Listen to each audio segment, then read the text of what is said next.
Hi friends, welcome to ஜோதிமா சமையல். இன்றைக்கி என்ன பார்க்க போகிறேன்னா கருணக்கிழங்கு குழம்பு தான் வைக்க போகிறேன். கருணை உள்ளம் கொண்ட நம்ம சப்ஸ்கிரைபர், புதுசாக பார்க்குற வியூவர்ஸ் எல்லோரும் இப்போ தான் எங்கள் வீடியோ முதல்ல பார்க்குறீங்கன்னா எங்கள் சேனலை சப்ஸ்கிரைப் பண்ணிக்கோங்க. உங்கள் அழகான விரலில் லைக் போட்டுருங்க. இதுதான் கருணக்கிழங்கு. இது அன்றைக்கி நான் வீடியோ போட்டிருந்தேன் வாங்கிட்டு வந்த மாதிரி.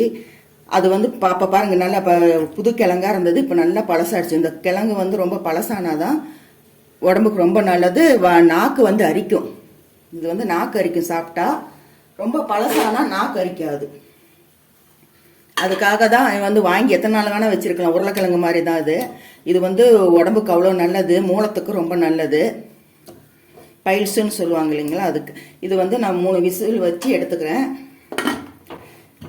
நம்ம வீடியோலாம் பார்த்து பிடிச்சிருந்தால் நல்லா லைக் பண்ணுங்கள். பார்க்குறவங்க யாரும் லைக்கே பண்ண மாட்டேங்கிறீங்க. நீங்கள் ஒவ்வொரு லைக் பண்ணுறது என்ன என்கரேஜ் பண்ணுற மாதிரி இருக்கும். அது அடுத்தவங்களுக்கும் அந்த வீடியோ போகும். இப்போ இது 3 விசில் வச்சு எடுத்துக்கலாம். இப்போ பாருங்கள், 3 விசில் வச்சுட்டேன். நல்லா கிழங்கு வெந்துருச்சு. நல்லா இந்த அளவுக்கு பாருங்கள், குழக்குழன்னு அப்படி தோல் உரிச்சு அப்படியே வந்துடும். கடுகு பருப்பு போட்டுக்கலாம். பொரிஞ்சதுமே நாம் சின்ன வெங்காயம் ஒரு கை நிறையா கட் பண்ணி வச்சுருக்கேன். எப்பயுமே இந்த வத்த குழம்புக்கு புளி குழம்புக்கு சின்ன வெங்காயம் போட்டால் அருமையாக இருக்கும். இப்போ விலை கம்மியாகிடுச்சு. நல்லா கொத்து கொத்தாக கிடைக்கிது சின்ன வெங்காயம். அது பாருங்கள், 2 கட் பண்ணி வச்சுருக்கேன். அதை போட்டுடலாம். 2 தக்காளி. இது மிக்சியில் அடித்து போட்டுட்டு போகிறேன், ஏன்னா சீக்கிரமாக வதங்கும்.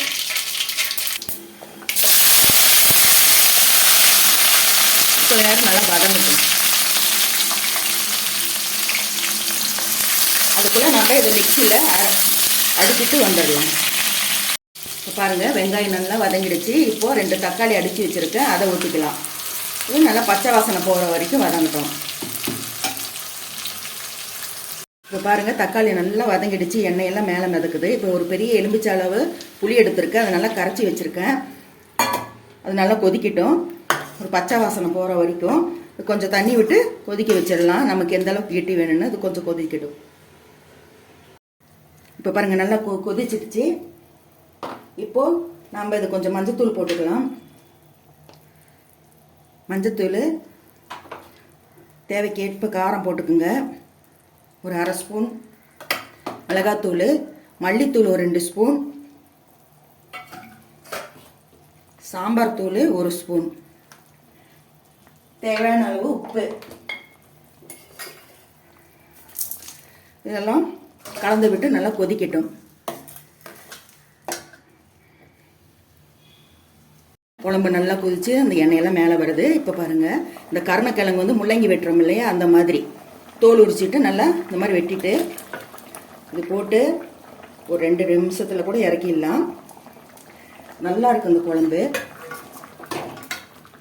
போட்டுட்டு இப்போது இந்த ஜீரகம் 1 ஸ்பூன், மிளகு 1 ஸ்பூன், வெந்தயம் 1/2 ஸ்பூன், இது நல்லா வறுத்துட்டு ட்ரை ரோஸ்ட்டாக பண்ணிவிட்டு அதை பவுடர் பண்ணி வச்சுருப்பேன். நான் எப்பயுமே வத்த குழம்புக்கு புளிக்குழம்புக்கு அதை போட்டால் அவ்வளோ அருமையாக இருக்கும். அதிலேருந்து 1 ஸ்பூன் போட்டு இது ஒரு 2 நிமிஷம் கொதிக்கட்டும்.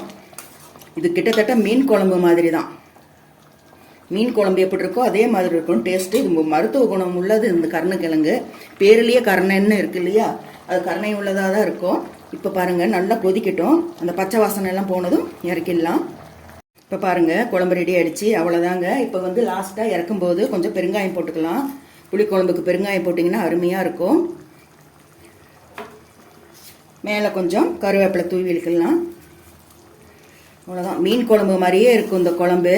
இது இப்பயே சாப்பிட்றத விட நல்லா சூடு ஆறின வாட்டி சாப்பிட்ணும். சூடு ஆறின வாட்டி சாப்பிட்டிங்கன்னா அவ்வளோ டேஸ்ட்டாக இருக்கும். அதை விட மறாத நாள் வச்சு சாப்பிட்டிங்கன்னா இன்னமும் டேஸ்ட்டாக இருக்கும். இது மூலத்துக்கு நல்லது. இது பைல்ஸுன்னு சொல்லுவாங்க இல்லையா, அதுக்கெல்லாம் இந்த கிழங்கு சாப்பிடும்போது நல்லது. இது புளிக்குழம்புல போட்டு நல்லா ஊறி சாப்பிட்டா நம்ம நாக்கு அரிக்காது. சரி, ஓகே ஃப்ரெண்ட்ஸ், இந்த வீடியோ ரொம்ப பிடிச்சிருந்துச்சுன்னா ஒரு லைக் பண்ணுங்கள். ஜோதி அம்மா சேனலை சப்ஸ்கிரைப் பண்ணிக்கோங்க. நீங்கள் ஒவ்வொரு லைக்கும் எனக்கு பொண்ணான ஓட்டு மாதிரி. இந்த வீடியோ பிடிச்சிருந்துச்சுன்னா தொடர்ந்து நம்ம ஜோதி அம்மா சமையலை பாருங்கள். ஓகே ஃப்ரெண்ட்ஸ், அடுத்த வீடியோவில் உங்களை சந்திக்கின்றேன். பாய்.